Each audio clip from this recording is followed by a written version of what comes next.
el 50% de las mujeres infértiles sufren endometriosis.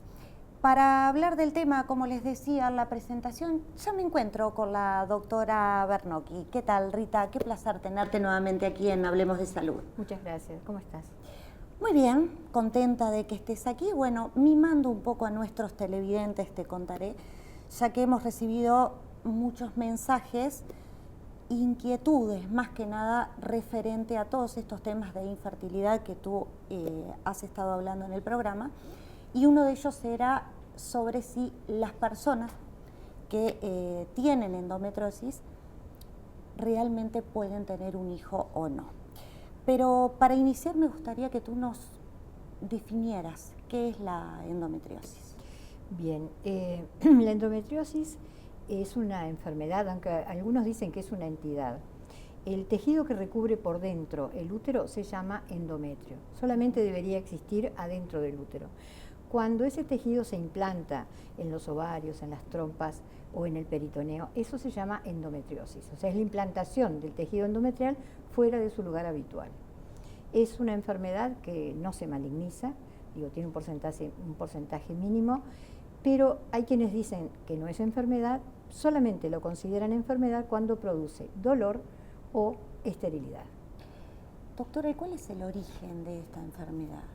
Bueno, eso es una gran pregunta, no lo sabemos. Hay un grupo que habla de unas características hereditarias. Es muy frecuente que en la familia haya alguien que tiene endometriosis, o sea que si una paciente está buscando un hijo y no lo logra y tiene antecedentes de endometriosis en la familia, bueno, hay que detectarla, ¿no? Pero no se sabe si es que durante la menstruación se produce un reflujo de sangre al peritoneo y esas células se implantan allí. O sea, hay distintas teorías. ¿Cuál es la realidad? No lo sabemos. Doctora, ¿hay solo un tipo de endometriosis o son varias? Es una endometriosis, lo que pasa es que tiene distintos grados. Un grado mínimo, son pequeños implantes, un grado leve, ya son más importantes, moderada y severa. Por ejemplo, un caso de severa, solamente que presente un quiste endometriósico ya transforma la enfermedad en una enfermedad severa. Doctora, ¿y cuáles son los síntomas? ¿Cómo se llega a diagnosticar una endometriosis, por ejemplo?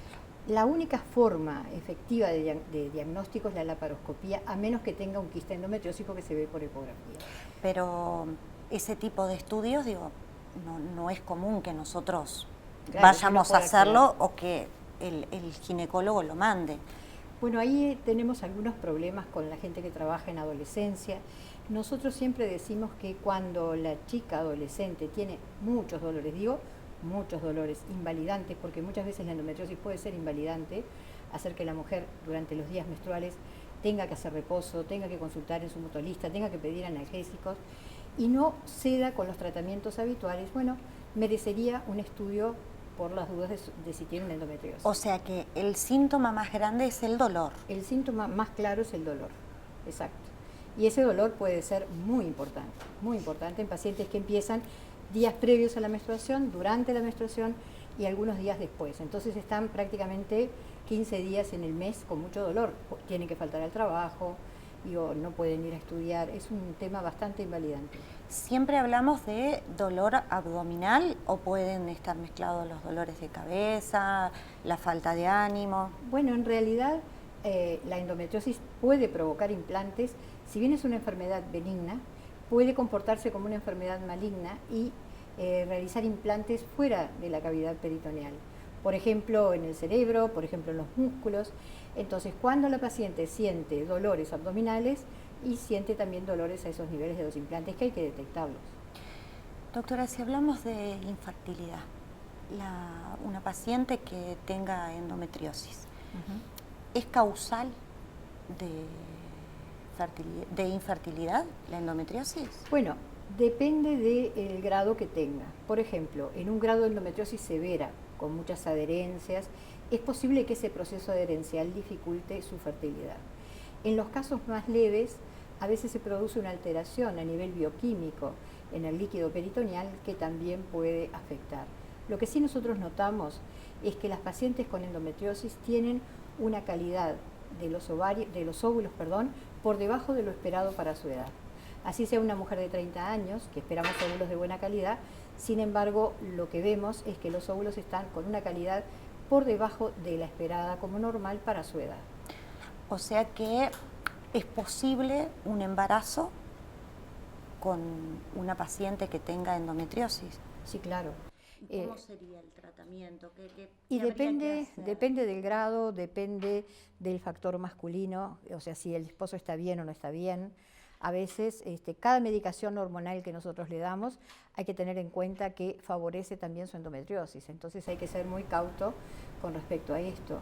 Otra cosa que tenemos que ser muy cautos es cuando aparecen quistes endometriósicos. Tenemos pacientes con larga historia de quistes endometriósicos y que terminan con reiteradas cirugías donde se les van sacando esos quistes y va perdiendo parte de tejido sano. Entonces también eso es importante a los efectos de su futuro reproductivo. Pero hay mujeres con una fertilidad normal en un 15% que tienen endometriosis. Lo que pasa, como tú decías, que aquellas que tienen una esterilidad tienen en un 50% aproximadamente de endometriosis, o sea que se asocia a una esterilidad. O sea que cuando la endometriosis es leve, esta paciente no necesita de un tratamiento, solamente control, o sí tiene que haber un tratamiento. Si la endometriosis es leve y sus valores hormonales están bien, es poco lo que le hacemos para que trate de lograr el embarazo. Sí, lo que hacemos es aconsejable. Por ejemplo, lo que nos pasa con las adolescentes si se diagnostica una endometriosis. Una de las cosas muy importantes a aconsejarles es que tenga sus hijos antes de los 35 años, porque si no, se puede complicar. Capaz que no, pero capaz que sí, y es importante que lo tenga en cuenta para la planificación de su vida, ¿no? ¿Y cuál sería la complicación, por ejemplo, en este caso que usted está nombrando? Y, por ejemplo, que no quede embarazada. La complicación sería que la paciente, sabiendo que tiene una endometriosis, empieza a buscar a los 39 años, por ejemplo, hasta los 39 y medio, 40, no se le inician los estudios, y eso va posponiendo el diagnóstico y también va posponiendo las posibilidades de embarazo. Baja las tasas de embarazo, francamente. Doctora, o sea que por todo lo que usted dice no es tan fácil determinar si una paciente que tiene endometriosis puede quedar embarazada o no, porque también necesita saber, me decía, cómo está el esposo. ¿A qué se refería con eso? Es una unidad, es una medicina diferente a la convencional. Uno ve un paciente y un problema. Acá nosotros vemos dos personas que pueden llegar a tener un problema, uno solo o los dos. Entonces, no es posible decir las pacientes con endometriosis de grados mínimos se embarazan y las pacientes de grado máximo no. Simplemente hay que asociar todos los temas, si sus valores hormonales son normales, la edad que tiene la paciente al momento del tratamiento, y a veces una de las indicaciones para la endometriosis es la fertilización in vitro, que le da mejores posibilidades de lograr embarazo y, bueno, y mejores chances de que lo mantenga, ¿no? ¿Y cómo sería? Y es un procedimiento convencional, se estimula la ovulación, se obtienen esos óvulos y los óvulos que se obtienen se fertilizan con los espermatozoides del esposo. No hace todo el camino como en el caso de una inseminación, que los espermatozoides deben recorrer las trompas, sino que directamente se colocan los embriones adentro del útero y se espera que implanten.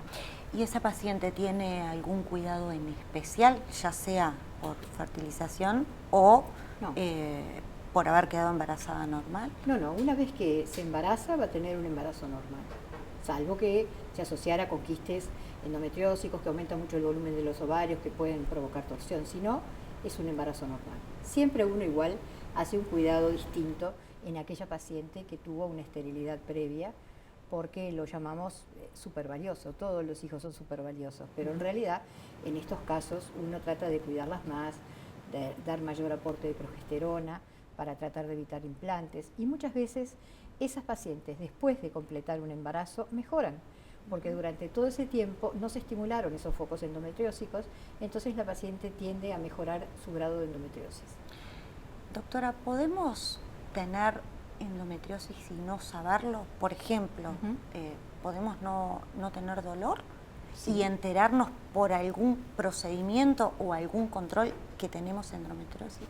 Dentro del estudio de la pareja estéril hemos encontrado hemos indicado laparoscopías. Si tú le haces todos los estudios y no encontrás nada, tenés que descartar una endometriosis solamente por laparoscopía. Hay pacientes que tenían muchísimo dolor y se le ve un pequeño implante o nada. Hay otras que no tenían ningún dolor y sin embargo se ve que está toda su pelvis bloqueada por focos endometriósicos. O sea que el dolor no se asocia con la intensidad de la enfermedad. Puede no estar presente y la paciente tener una endometriosis bastante complicada. ¿Hay enfermedades o patologías asociadas directamente con la endometriosis, por ejemplo? No, lo que se asocia más que nada es el dolor y la esterilidad. Eso es lo que se asocia a la endometriosis. ¿Qué, de acuerdo a su experiencia en cuanto a fertilidad, infertilidad, cuáles son esos casos más comunes, por así decirlo, en la mujer uruguaya, por ejemplo? Bueno, nuestra población tiene un alto índice de endometriosis y bueno, lo que nosotros vemos en general es que estas pacientes muchas veces no tienen sintomatología y al no tener sintomatología uno muchas veces no lo busca. Pero es muy claro que si una paciente en los estudios no le dan nada, la endometriosis debe ser una de las cosas que nosotros buscamos. Y una vez que la encontramos, por ejemplo, si se hace una laparoscopía y la paciente tiene focos endometriósicos, en el mismo procedimiento que inició siendo diagnóstico, se procede a realizar la coagulación de esos focos.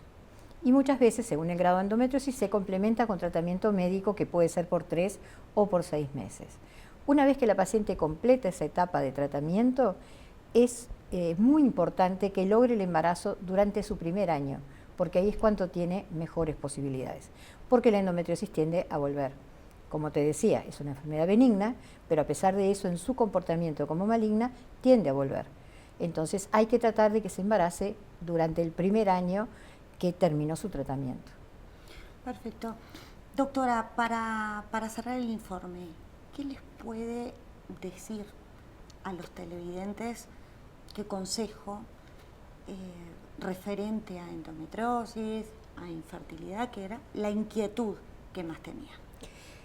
Me parece importante transmitir algo que ya dije, y es el tema que cuando una paciente sabe que tiene, por ejemplo, le hacen una cirugía por determinada cosa diferente, y sabe que tiene una endometriosis, que programe su vida para tener sus hijos antes de los 35 años, porque eso se asocia con mejores posibilidades de embarazo. Y el otro tema importante es las niñas y adolescentes con dolores pélvicos muy importantes, invalidantes. Bueno, merecen que sea realizada una laparoscopia. Y si se descarta, mejor. Pero si lo tiene, no le vas a decir embarazate enseguida, pero sí podés explicarle a nivel familiar o a la chica, depende de la edad que tenga, que no sería bueno que pospusiera su maternidad porque puede tener problemas en un futuro. Tal vez no necesariamente por tener endometriosis lo va a tener, pero sabe que tiene una posibilidad mayor de tener problemas y por lo tanto es aconsejable que tenga sus hijos antes de esa fecha. Perfecto, muchísimas gracias Rita y te esperamos en un próximo programa entonces. ¿Cómo no? Nosotros nos vamos a una brevísima pausa y enseguida regresamos con el doctor Bernardo Wolson y la primera entrega de Noticias en Salud.